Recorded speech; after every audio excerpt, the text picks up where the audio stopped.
Hello and welcome to another edition of Should You Play, where we find out whether or not you should play Defiance.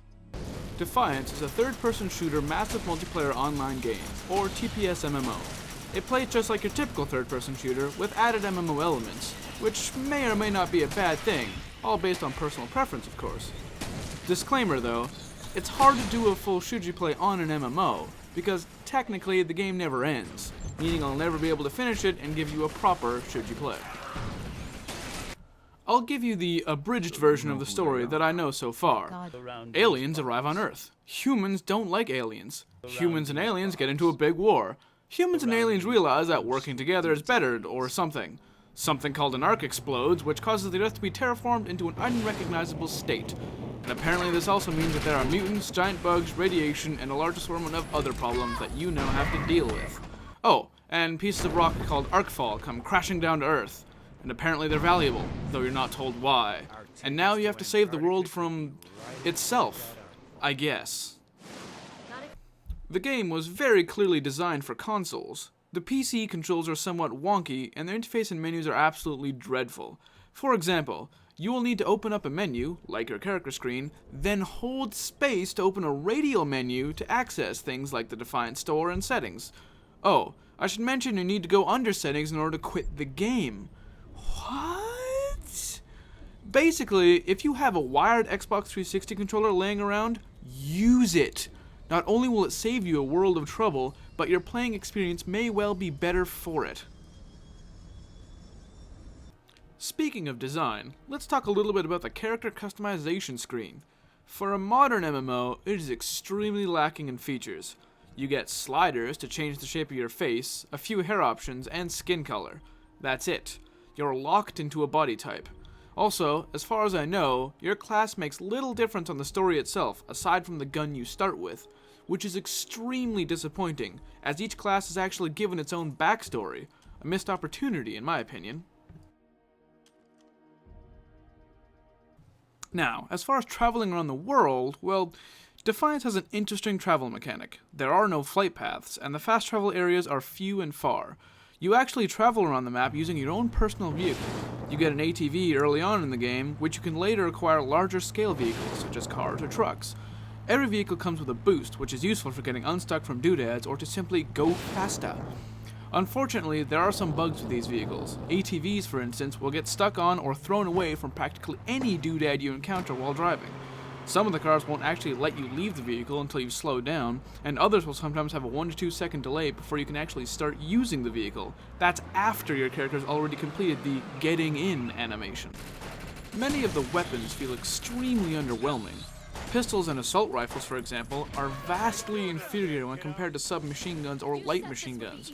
Shotguns don't feel like shotguns at all, usually sounding like airsoft guns, and vary greatly in terms of effectiveness. The fewer rounds in your shotgun, the less likely it will perform well. This issue sort of fixes itself in later levels with gun mods and special weapon types like radiation assault rifles. It needs to be said though, that the combat can be extremely enjoyable, especially if you're the kind of person who frequently purchases and plays third-person shooters. Now, as far as combat goes, it's your typical MMO fare. NPCs that you encounter all have an aggro radius, very small from your weak enemies and somewhat larger from your tougher enemies. In the early part of the game, you just fight hellbugs and mutants, and later you tackle hellbugs, again, and raiders, which are sort of like mutants, except faster and more annoying. Also, room aggro exists as well, meaning if you shoot one guy in a room, all of his buddies will be alerted to you, making it a one versus many situation, which is a good thing. Too many MMOs just let you beat on people while their compatriots stare at you like a cow stares at an oncoming train. The game also has clown car syndrome, meaning enemies will spawn from very strange and often small doorways or trucks, which you can often camp to make certain quests more doable. Now, I'm not saying the game is bad. Far from it. It's actually a rather decent MMO. Not great, but not average either. The problem lies in the large amount of bugs, which is to be expected in the first few weeks of an MMO launch. There are, of course, other problems, such as terrible story pacing, an extremely unlikable cast of characters. By the way, every person I've talked to wants to murder Von Bach. Why it is we're supposed to follow this guy around without choice is somewhat beyond me. But the worst offender comes from the actual story of the universe. It's barely covered in the game. You're just sort of thrown into this new world with little to no knowledge of what you're supposed to be doing aside from save the world. I'm hoping the intention is to explain it all through the show, though I can see why it is they do that. If the show happened to be released first, then the game came out, say, a month or so later, I'm sure this entire point would be moot.